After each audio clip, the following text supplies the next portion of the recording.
네, 안녕하세요. 소프트웨어 프로그래밍 자바 언어 개발 기초 역량 강화 수업을 시작하겠습니다. 저희가 앞서서 자바의 기본적인 문법들을 살펴봤고요. 그래서 이 자바의 기초적인 조건문, 반복문, 그리고 배열 리스트까지를 살펴봤습니다. 물론 배열 리스트를 보면서 객체와 클래스에 대해서 간단하게 사용만 해봤는데요. 실제 자바에서의 클래스와 객체, 그리고 객체 지향에 대한 개념까지를 살펴보도록 하겠습니다. 자, 이번 객체 지향의 목표로는 객체 지향과 절차 지향을 비교하는 것, 그리고 특정한 객체를 찍어내는 클래스, 그리고 이 클래스, 객체 지향이라는 특징에서 사용하는 이 메서드 오버로딩, 함수 오버로딩이라는 기술에 대해서 살펴보도록 하겠습니다. 자, 우선 객체 지향 프로그래밍, 이 OOP라고 하는데요. 우선 뭐 객체라는 것부터 시작을 해야 될 텐데, 객체, 이 오브젝트라는 것은 우리 현실 세계에 존재하는 어떤 물건, 오브젝트, 물건이라고 하잖아요. 어떤 상호작용을 하거나 우리가 그 물건을 옮기고 내가 이 물건에 어떤 상호작용을 할 수 있을 때 보통 일반적으로 이 객체를 얘기할 때는 여러분 현실적인 시스템에서는 어떤 촉감을 가지고 이 객체의 위치, 객체의 상태, 뭐 객체가 액체냐, 뭐 고체이냐, 뭐 이런 정도 기준의 실세계 상호작용을 할 수 있는 것들을 주로 객체라고 하고요. 그런 실세계 문제들을 이 프로그래밍 세계로 옮기는 과정에 있어서 그 객체 단위로 컴퓨팅 사고를 통해서 컴퓨터에게 그 객체가 어떤 그 물체가 어떤 기능을 하는지, 그래서 그걸 구현하기 위해서 클래스라는 걸 만들어 낼 거고요. 그래서 객체와 우리 현실 세계의 물체는 거의 비슷한 개념이고요. 이 객체를 사용하는 프로그래밍 방식을 객체 지향 프로그래밍, 오브젝트 오리엔티드 프로그래밍 OOP라고 합니다. 이 OOP의 목적은 이 현실의 상황을 하나하나, 내가 지금 이 현실의 상황을 설명하고자 할 때, 컴퓨터한테 설명하고자 할 때 각 객체들이 객체 간에 어떤 이 상호작용을 주고받는지, 어떤 인풋, 아웃풋, 어떤 데이터의 전송, 어떤 뭐 연결이 어떻게 되어 있는지, 이런 것들을 기반해서 현실 세계, 실세계를 컴퓨팅 환경으로 옮기고자 하는 방법론이 객체 지향 프로그래밍이고요. 이 객체 지향의 객체들은 객체 나름대로의 자체적인 고유 기능들도 있고요. 다른 객체가 이 객체에 어떤 메시지, 어떤 변화, 어떤 신호를 주지 않아도 객체 스스로 무언가를 수행하다가 다른 객체와 상호작용, 다른 객체가 뭐 리모컨을 통해서 뭐 신호를 쏴준다든지 아니면 다른 객체가 여기를 터치를 한다든지 그런 상호작용을 통해서 객체가 하는 어떤 기능이 바뀌거나 기능이 멈추거나 기능을 수행하거나 그럴 때 그 다른 객체 간의 상호작용을 이 메시지라고 합니다. 그래서 다른 객체가 텔레비전 객체, 그러니까 리모컨 객체가 텔레비전 객체에다가 리모컨을 누르면 어떤 신호를 주게 되죠. 그죠? 뭐 그 방법에 대해서는 보통의 TV 같은 경우 이제 적외선을 이용해서 하기도 하고, 뭐 전파, 전자파를 이용해서 하기도 하고요. 아니면 우리가 IoT 디바이스들, 인터넷과 무선 신호를 통해서, 무선 네트워크 신호를 통해서 하기도 하고요. 어쨌건 그런 객체 간의 동작, 어떤 기능을 위해서 객체 간의 어떤 정보, 어떤 신호를 주고받는 것을 메시지라고 합니다. 그래서 객체 지향, 객체 메시지까지 봤고요. 그다음은 이 객체를 정의하고자 할 때 이 객체의 크게 두 가지 상태 스테이트와 동작 비헤비어 크게 두 개로 볼 수 있습니다. 객체 상태는 객체가 자기 자신의 상태를 표현할 수 있는 어떤 필드 변수를 말하고요. 최종적으로는 이제 변수가 돼야 되는 것들인데 현재 텔레비전이 보여주고 있는 채널의 번호 그리고 현재 텔레비전이 설정되어 있는 이 볼륨 그죠? 우리 볼륨 설정하잖아요. 그 볼륨의 크기 그리고 전원의 상태, 전원이 켜져 있는지 전원이 꺼져 있는지 이런 것들을 상태 변수로 만들어서 변수에 그 값을 저장시켜서 이 객체의 현재 상태를 알려줄 수 있는 그 공간을 상태라고 하고요. 자, 그다음 동작은 객체가 객체 스스로의 상태를 변화시키거나 다른 객체가 이 객체의 상태를 변화시키거나 이 객체가 다른 객체 어떤 메시지들을 여기에 구현하게 됩니다. 이 메시지가 꼭 다른 객체로 가는 게 아니라 자기 자신한테 자기 자신의 변화를 스스로 일으키는 것들도 동작, 메시지의 일종입니다. 자, 그러면 켜기, 끄기, 그죠? 사실 텔레비전을 켜기, 끄기를 텔레비전이 스스로 하진 않고 리모컨을 통해서 하거나 우리가 손으로 직접 TV의 전원을 켜고 끄고 버튼을 눌러줌으로써 TV의 이 상태를 전원 상태를 변경시킬 수 있고요. 채널 변경, 볼륨 변경도 마찬가지입니다. 텔레비전에 붙어 있는 직접적으로 붙어 있는 물리적인 버튼을 통해서 텔레비전의 어떤 채널이나 볼륨의 상태를 변경시킬 수도 있고 아니면 리모컨을 통해서 리모컨이 주는 메시지를 받아서 이 채널을 변경하고 볼륨을 변경할 수 있게 되죠. 그렇게 해서 이 객체 지향의 객체, 현실 세계에 있는 객체 그리고 이 객체 간의 메시지 이 객체 자체를 명세하기 위해서 필요한 객체의 상태를 저장할 수 있는 변수, 상태, 그리고 객체의 동작, 객체가 어떤 상태를 변화시키거나 그 객체가 변화시킨 상태는 자기 자신도 되고 다른 객체도 되고요. 그런 일련의 행동들을 동작이라고 합니다. 사실 이 프로그래밍 기법의 발전은 점점 이 인간과 가까워지고 있는 방향으로 발전하고 있습니다. 과거 어셈블리 언어 같은 경우는 현재 여러분들이 이 어셈블리 수준의 언어를 보시면 이게 프로그래밍 언어인지도 잘 이해가 안 되실 겁니다. 왜냐하면 이 어셈블리어 수준은 한 줄 가지고 우리가 지금 사용하는 프로그래밍 언어의 한 문장을 만들 수가 없습니다. 그래서 여러 줄의 문장이 하나의 어떤 기능들을 하게끔 하는 현재 프로그래밍 언어의 문장의 수준이 되기 때문에 사람이 이 어셈블리어를 보고 프로그램 분석한다는 건 상당히 어렵고요. 그다음에 나왔던 개념인 이 절차 지향에서는 우리가 컴퓨팅 사고를 통해서 우리가 하는 행동들을 절차를 구체화시켜서 그걸 컴퓨터한테 알려주고 컴퓨터가 그 절차에 맞게 수행하도록 여러분들이 동아리 활동이나 조별 활동이나 이런 걸 할 때 이 다른 조원, 다른 이제 동아리 신입들, 여러분 학교 후배들한테 어떤 일을 시킬 때 그렇게 생각하시면 됩니다. 컴퓨터한테 우리도 결국 컴퓨터한테 일을 시켜야 되는데 이 어셈블리 수준은 뭐냐면 팔의 각도, 팔을 10도 정도 구부리고 손가락을 펴서 무언가 물건을 집은 다음에 그다음에 그걸 어떻게 하고 이렇게 하나하나 아주 상세하게 알려주는 게 어셈블리 수준이고요.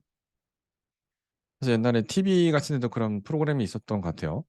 예, 뭐 아빠와 딸이 어, 물건 뭐 음식을 먹는데 이 필요한 행동들을 다 하나하나씩 다 쓰는 겁니다. 그러다 보면 빠져먹는 게 있을 수도 있고 그러면 동작을 정상적으로 할 수 없죠. 예. 그래서 이 절차 지향은 그 절차들의 순서, 하나하나의 순서를 아주 중요하게 생각해서 순서 기반의 프로그래밍 언어를 작성하는 것이 절차 지향이었고요. 근데 이제 절차 지향을 계속 사용하다가 보니까 이제는 이 하드웨어, CPU의 수준, 데이터를 다룰 수 있는 데이터 저장 공간의 크기 이런 것들이 많이 바뀌다 보니까 이제 하나의 객체가 하나의 어떤 움직일 수 있고 사고할 수 있는 어떤 기준이 이 프로그래밍 언어를 활용하기엔 하나로는 부족한 거예요. 그래서 여러 개 사실 현실 세계를 보면 동시에 여러 개의 어떤 물건들, 어떤 로봇들, 기계들이 움직이잖아요. 그러면 그 각 기계들, 각 어떤 장치들 단위로 프로그래밍 언어를 짤 수 없을까라고 해서 이제 객체 지향이 되는 겁니다. 객체의 기능들을 정의하고 상태를 정의하고 그다음에 객체들의 동작을 정의하고 그래서 객체들의 함수를 만들어주고 그 여러 개의 객체들이 서로 메시지를 주고받고 객체 스스로 뭔가 동작을 하면서 프로그래밍 언어로 표현된 이 어떤 로직을 컴퓨터에 주면 컴퓨터가 그에 맞추어서 여러 개의 객체들이 동시에 작업을 할 수 있게끔 하는 것이 다음 단계였고 최근에는 스크립트 기반의 함수 기반의 프로그래밍 언어들이 많이 나오고 있죠. 잘 명세된 함수만 있으면 이 함수를 기반으로 동작을 하면 객체 뭐 이런 뭐 절차도 필요 없고 필요할 때 내가 사용할 함수들만 쓰면 된다. 더 나아가서 최근에 나온 뭐 챗GPT 같은 경우는 물론 어, 프리 트레인디드 데이터를 기반으로 돌아가긴 하지만 사실 저희가 뭐 동아리 후배들이나 뭐 여러분의 학과 후배들한테 말하는 거랑 같습니다. 말로 설명해 주면 됩니다. 뭐 수강 신청을 할 때는 어디 어디 가서 어떻게 어떻게 해라고 하면 그 후배가 알아서 그 내가 말로 설명한 것들을 수행을 하게 되잖아요. 마찬가지로 컴퓨터한테도 우리가 사람한테 말하듯이 이런 것들이 내가 궁금해. 아니면 이런 글을 작성해 줘라고 하면 우리가 사람한테 말하듯이 말을 하는 겁니다. 그렇게 해서 컴퓨터가 우리의 우리가 원하는 기능들을 그대로 똑같이 수행해 주는 것이 결국 프로그래밍의 목적이 되죠. 컴퓨터가 우리가 원하는 어떤 복잡한 아니면 아주 반복되어야 하는 그런 작업들을 해주는 거니까요. 그래서 한 단계씩 소스 코드를 보면서 살펴보도록 하겠습니다. 이 절차 지향이라는 것은 이 프로시저를 기반으로 하고요. 프로시저는 사실 이게 우리 한국어 국어 같은 경우가 대부분 이제 한자 기반에서 이 모든 거다 보니까 뭐 대부분 이제 함수라고 하게 됩니다. 프로시저 함수. 이 함수들의 집합, 절차 지향은 이 프로시저의 집합으로 만들어져 있는 프로그램이 이 절차 지향입니다. 그래서 여러분 C 언어로 보통 절차 지향을 많이 배우시게 될 거예요.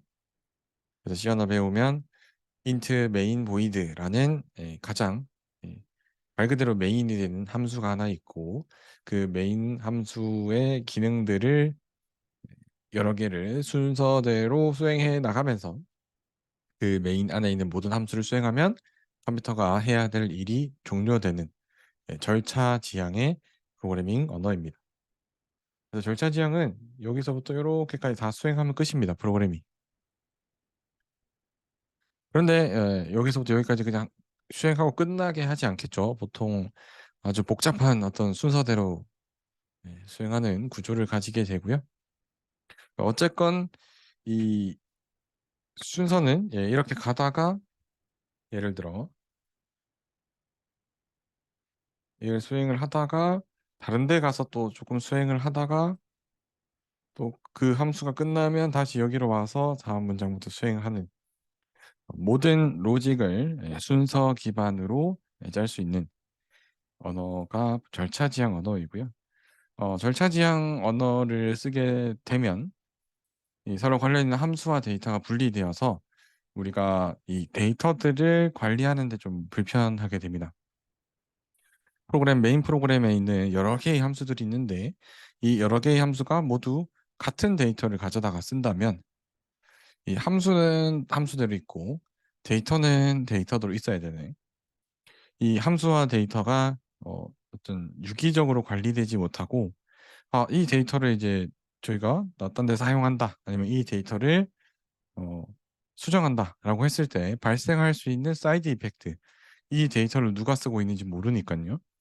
그 사이드 이펙트들을 예, 어떤 컨트롤을 할 수 없게 되는 물론 뭐 열심히 찾으면 찾을 수 있겠죠. 이 전역 데이터들을 사용한 함수가 어디 있느냐 막 열심히 찾아서 컨트롤 F 뭐 찾기 눌러서 막 찾으면 찾을 수 있습니다.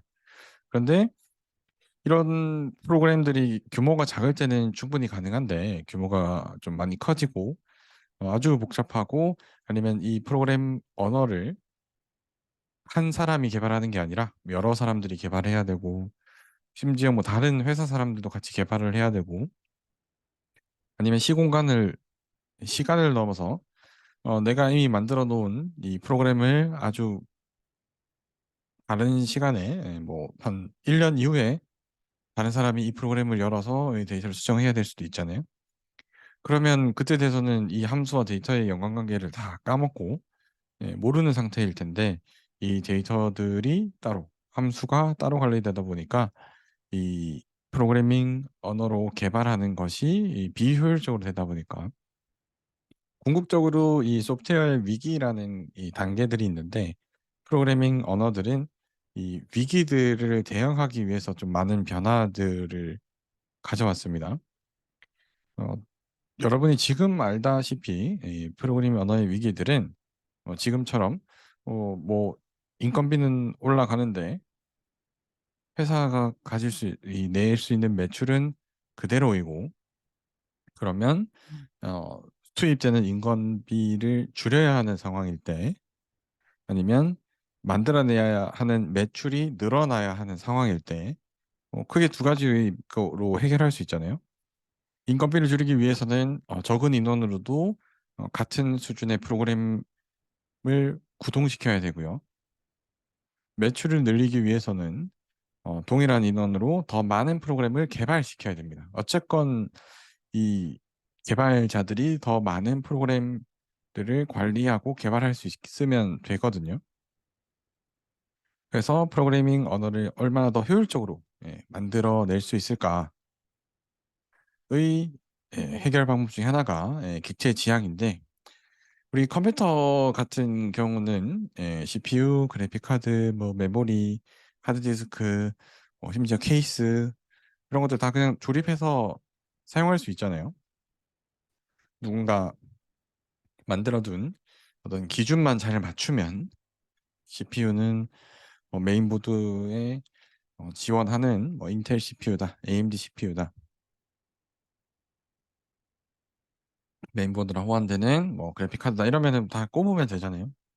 그것처럼 이 절차 지향 언어들도 이렇게 좀 호환성이 원하는 기능들만 넣어서 내가 지난번에 만든 프로그램에서 몇 개의 기능은 다른 회사도 필요하다고 하는데 몇 개의 기능은 어, 새로 개발해달라고 해서 필요가 없다고 한다. 그러면 필요한 기능들만 뽑아서 그래픽 카드를 뽑듯이 메모리 카드를 뽑듯이 뽑아서 새로 만들 시스템을 꼽고 근데 CPU는 전에 걸 그대로 안 쓴다 했다. 그럼 CPU에 해당하는 객체만 만들어서 소프트웨어를 구동시키게끔 하는 게 이 객체 지향입니다.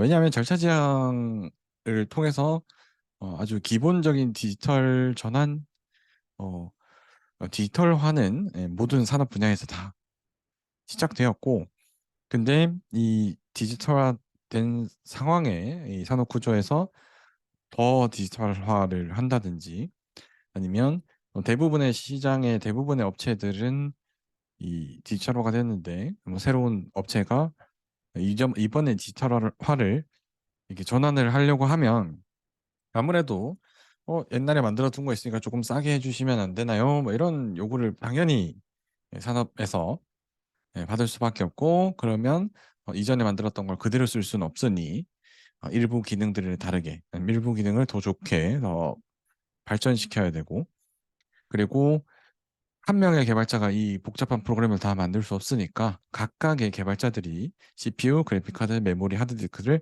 각자 만들어서 객체를 각자 만들어서 마지막에 조립해서 완제품으로 판매를 하는 겁니다.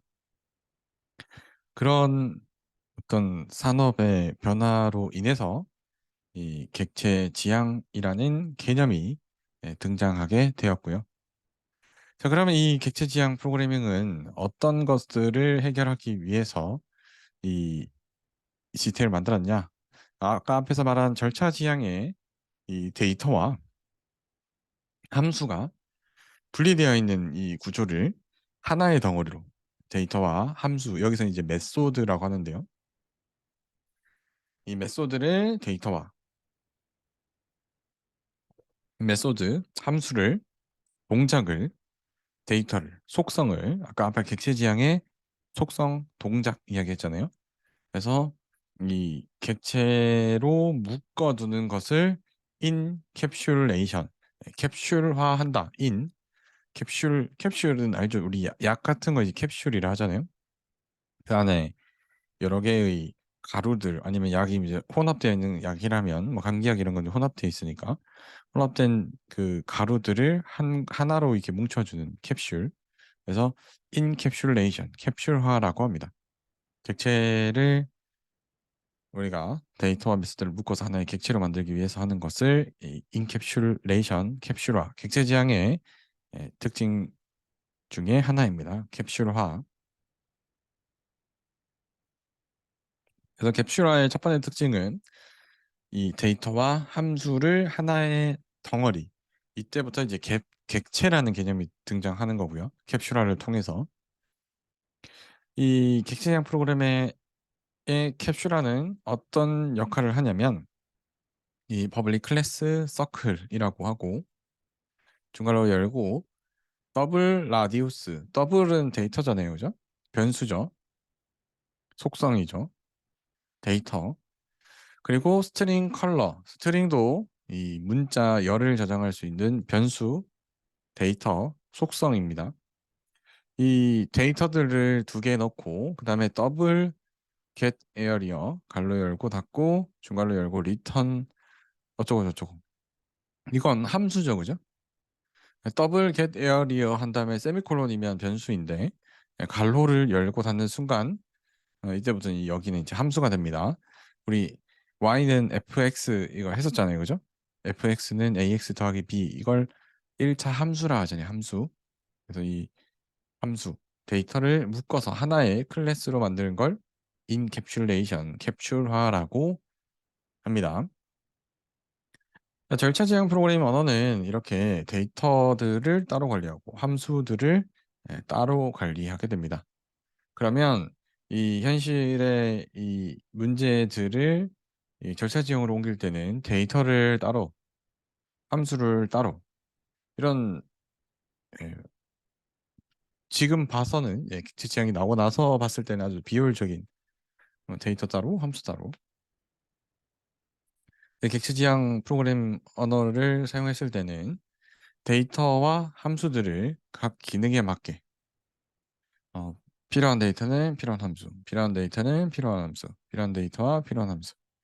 우리 이 사람이 횡단보도를 걸어가는 이 현실 세계의 문제 영역을 구현하고자 할 때 여기서 필요한 데이터, 횡단보도의 불, 현재 빨간색인지 녹색인지, 그 다음에 사람의 상태, 어디 위치에 있는지, 그리고 뭐 자동차의 상태, 자동차의 속도가 얼마인지, 자동차가 현재 어디 있는지 이런 것들을 일일이 다 데이터를 다 뽑아낸 다음에 다시 또 여기서 할 수 있는 함수는 뭐가 있나 막 다 뽑아내는 거죠.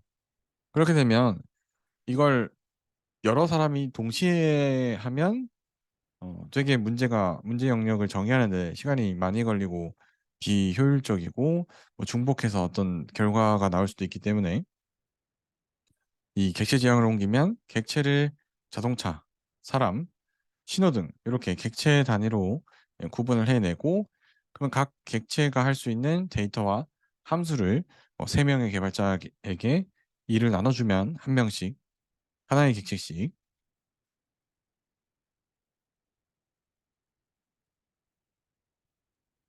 구현해서 사용할 수 있게 하는 것이 객체 지향의 목적이고요.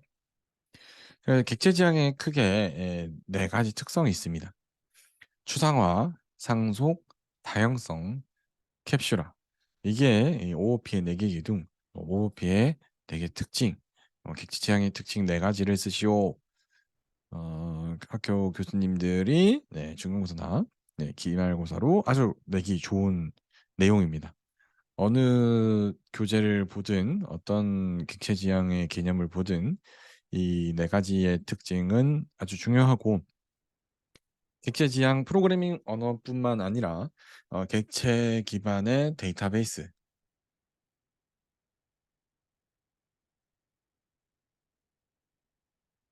이런 시스템에서도 많이 사용되기 때문에 OOP의 4개 특징은 꼭 알아두시면 좋을 것 같고요.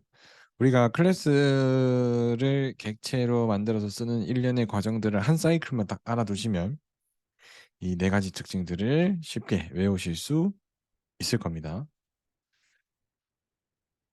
자, 첫 번째 캡슐화. 캡슐화는 일단 객체를 정의하려면 데이터랑 알고리즘, 변수와 함수, 이 속성과 메소드를 묶어야 됩니다. 그래서 절차 지향의 가장 큰 문제였던 데이터와 함수가 따로 관리되는 것들을 같이 관리할 수 있게끔 만들어주는 작업이 캡슐화이고요. 캡슐화의 첫 번째 방금 말한 것처럼 첫 번째 목적은 이 데이터와 알고리즘, 변수와 함수를 하나의 어떤 단위로 묶어내는 것이고요. 두 번째 목적은 우리 약이랑 똑같습니다. 알약이랑 캡슐을 싸서 이 객체 내부의 데이터와 이 함수를 외부의 객체, 다른 객체가 허용되는 것은 사용해도 되는데 허용되지 않는 객체들은 이 객체의 데이터나 함수, 변수나 알고리즘을 사용할 수 없게끔 만드는 것이 캡슐화의 두 번째 목적입니다. 묶는 이유 하나, 보호하는 이유 하나입니다. 예를 들어 TV 리모컨이 TV에만 동작돼야 되지 냉장고에 TV 리모컨 전원 버튼 눌렀을 때 냉장고 꺼지거나 이러면 안 되잖아요. 그래서 각각의 이 객체들에 맞는 기능들을 수행할 수 있는 함수들 단위로 이렇게 제한하는 것도 캡슐화의 역할입니다. 다음은 이 정보 은닉, 인포메이션 하이딩인데요. 이 외부에서는 객체의 내부 데이터를 볼 수 없게끔 그래서 객체 하나의 데이터 알고리즘은 이 외부에서 그냥 보는 게 아니라 어떤 허용하게끔 하는 방법을 만들어 두는 겁니다. 그래서 우리가 예를 들면 도서관 같은 데에도 요즘에 어린이 도서관도 있고 이렇게 좀 오픈되어 있는 도서관이 많잖아요. 그 동사무소, 행정복지센터 가도 그런 작은 도서관 이런 것들이 있고 이 절차 지향은 데이터와 함수를 따로 관리할 뿐이지 데이터가 저기 있고 함수가 여기 있을 뿐이지 이 데이터와 함수는 누구나 다 사용할 수 있습니다. 그럼 아무래도 책을 이런 오픈된 공간에서 관리하게 되면 아무래도 이 관리가 좀 더 잘 안 되잖아요. 없어지기도 하고 훼손도 더 많이 될 거고. 그런데 객체 지향의 방법은 주어진 주어진 이 캡슐화되어서 보호된 주어진 어떤 방법으로만 외부에서 접근하게끔 하게 되면 이 데이터를 언제 누가 가져갔고 이 데이터는 누가 요청했지만 나는 주지 않았고 이런 훨씬 더 책을 이 안전하게 어떤 데이터들을 안전하게 악의적으로 사용할 수 없게끔 사용할 수 있게 도와주는 기능을 이 정보 은닉, 인포메이션 하이딩 두 번째 특징이고요. 이 캡슐화의 두 번째 특징. 첫 번째는 데이터와 알고리즘을 묶는 거. 두 번째는 이 정보의 은닉. 그래서 소프트웨어 캡슐화를 통해서 우리는 메소드와 변수, 함수와 변수 이런 것들은 우리는 몰라도 되고요. 우리 지난 시간에 어레이 리스트, 배열 리스트 쓸 때 배열 리스트가 어떻게 내부에 어떻게 생겼는지, 안에 메소드가 뭐가 있는지, 변수가 뭐가 있는지는 몰라도 됩니다. 그냥 내가 지금 이 어레이 리스트를 사용하는 데 있어서 필요한 기능들만 사용법을 알고 사용하게 되면 되는 거죠.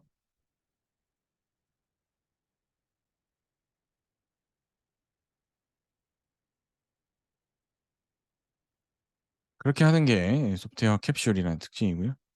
그다음 이제 공개 인터페이스. 우리가 정보 혼익을 통해서 막는 것도 있지만 누구나 볼 수 있게끔 하는 공개 인터페이스도 있습니다. 일부러 안 막아두는 거죠. 내 객체의 현재 상태를 지속적으로 다른 객체들이 확인할 수 있게끔 만들어주는 것이 세탁기의 공개 인터페이스처럼 세탁기에 항상 누구나 열 수 있는 그런 공간들을 캡슐화를 통해서 정의해서 이 정의된 변수나 함수들은 마음껏 사용할 수 있게 해주는 기능이고요. 그래서 첫 번째, 캡슐화에 대해서 캡슐화는 데이터와 변수와 함수를 묶어내는 것이고요. 두 번째 기능으로는 정보 은닉. 이 정보 은닉을 통해서 막을 수도 있지만 정보 은닉하지 않으면 공개 인터페이스를 통해서 외부의 어떤 객체든 내 상태를 확인할 수 있게끔 만들어주는 기능도 있다. 자, 그러면 두 번째, 상속. 상속은 여러분 뭐 드라마나 이런 데서 많이 봤죠, 상속. 부모가 자식한테 물려주는 것을 상속이라고 하죠. 자동차의 회사에서 새로운 모델을 개발할 때 뭐 기존 모델을 조금 수정해서 그쵸? 뭐 페이스리프트가 뭐 엄청 크게 되기도 하지만 뭐 앞에 헤드라이트 모양만 바꾸고 페이스리프트라고도 하고요. 이런 것들을 이제 상속의 기능이라고 하거든요. 부모 이전 세대가 가지고 있는 그 기능을 그대로 가져와서 내가 마음에 안 드는 부분, 그쵸? 자식 클래스 입장에서 마음에 안 드는 부분만, 마음에 안 드는 데이터 부분, 마음에 안 드는 알고리즘 부분, 마음에 안 드는 변수, 마음에 안 드는 함수만 다르게 구현해서 사용할 수 있는 것을 기본적으로 상속이라는 개념이고요. 그래서 상속은 부모가 부모 클래스가 자식 클래스한테 변수와 함수를 주는 것까지를 상속이라고 합니다. 부모 클래스가 만들어둔 기능. 그래서 예를 들면 우리가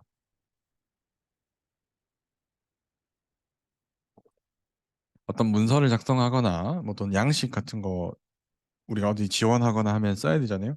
그 양식이 부모 클래스입니다. 부모 클래스를 그대로 가져와서 부모 클래스에는 이름 부분, 뭐 학번 부분 다 비어 있잖아요. 그걸 가져와서 그다음에 우리가 그걸 채워 넣으면서 사용하는 거. 채워 넣으면서 그걸 객체로 만드는 작업 할 수 있게끔 그 전 단계에 부모의 기능을 자식한테 물려주는 것을 상속이라 하고요. 자, 그다음에 이제 상속을 했는데 이 객체가 상속을 받았지만 그게 뭐 싫을 수도 있잖아요. 우리가 예를 들면 어, 개도 동물이고 개도 동물이고 고양이도 동물입니다. 그래서 이 개든 고양이든 말해라고 하거나 개든 고양이든 이게 저희가 상호작용 메시지를 줄 수 있잖아요. 개를 이렇게 만지거나 고양이를 이렇게 만졌어요.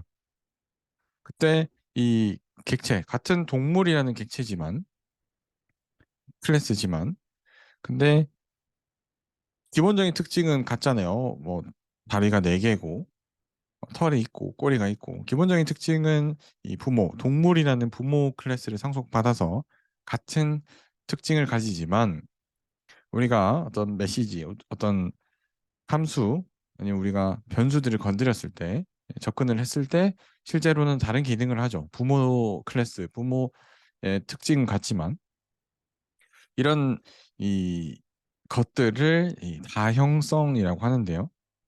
부모가 준 기능을 다르게 사용하거나 아니면 부모가 준 함수, 이 메소드, 어떤 동작들을 다른 형태로 구현하는 것을 다형성이라고 합니다. 그래서 부모 클래스가 만들어둔 동작이나 변수를 다르게 쓰다 보니까 외부에서 봤을 때는 지금 이 그림처럼 동물한테는 스피크 말해라고 할 수 있습니다. 어떤 동물이든 뭐 말을 안 할 수도 있겠지만요. 그런데 강, 강아지 클래스 같은 경우는 멍멍이라 하고 고양이 클래스 같은 경우는 야옹이라고 하는 거죠. 이 다형성의 이 활용은 뭐냐면 사람 입장에서는 개한테도 말해라고 할 수 있고 강아지한테도 말해라고 할 수도 있고 또 고양이 그다음에 뭐 말, 소, 뭐 개구리 뭐 모든 동물들한테 말해라고 요청할 수 있습니다. 그러면 사람은 동물은 모두 다 말한다. 뭐 정확히 말하면 이제 소리를 낸다. 그죠? 그래서 소리를 낼 수 있는 무언가가 있다. 네, 대부분 그렇지만 물론 소리를 못 내는 동물들도 있고요. 그래서 이렇게 우리는 동물은 말한다. 이런 이 특징만 알고 있으면 그 동물의 하위 개념들은 다 같은 기능을 가지고 있겠구나라고 생각할 수 있게끔 해주는 개념이 다형성입니다. 폴리몰피즘이라고 해서 부모 클래스가 같다면 부모 클래스가 가지고 있는 상위 개념이 가지고 있는 특징을 모두 그 하위의 자식 클래스 하위의 객체들이 가지고 있다. 자, 그다음 이 추상화인데요. 앱스트랙션이라고 해서 추상화는 뭐 요즘 유행하는 미니멀리스트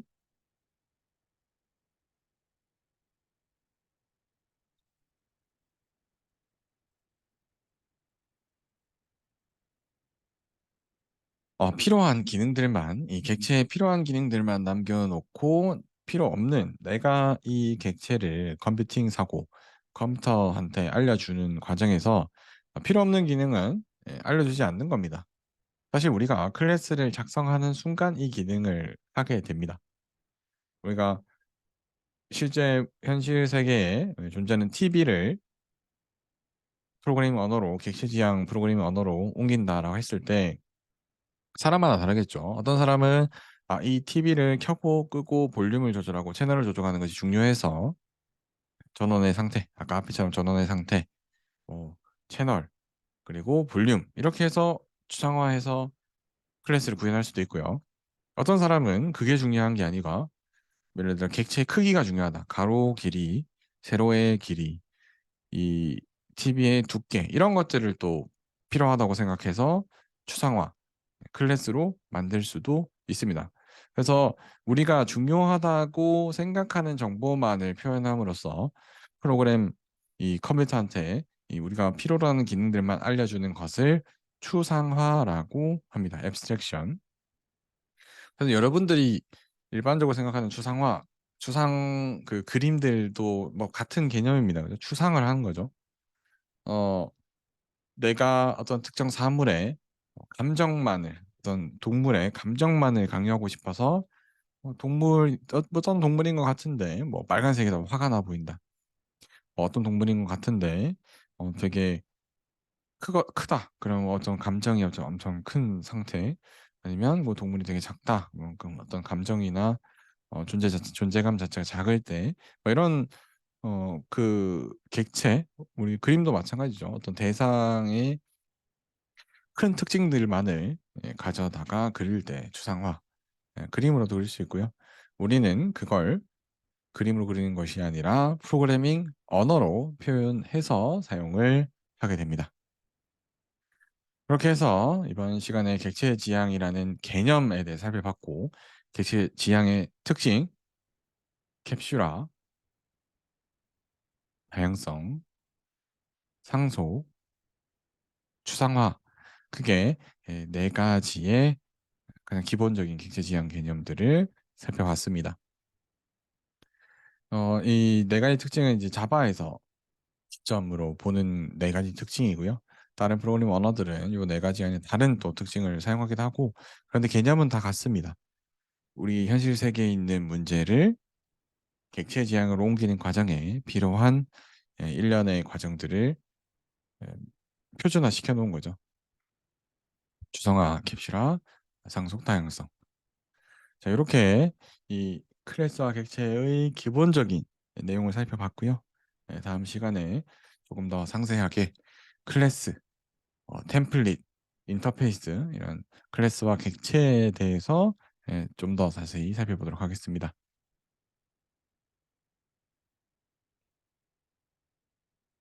그래서 이 개념에 대해서 궁금한 점이 있으시면 다음 수업 시간에 미리 오셔서 질문을 남겨주시면 좋을 것 같습니다. 그럼 오늘 수업은 여기까지 하겠습니다. 수고하셨습니다.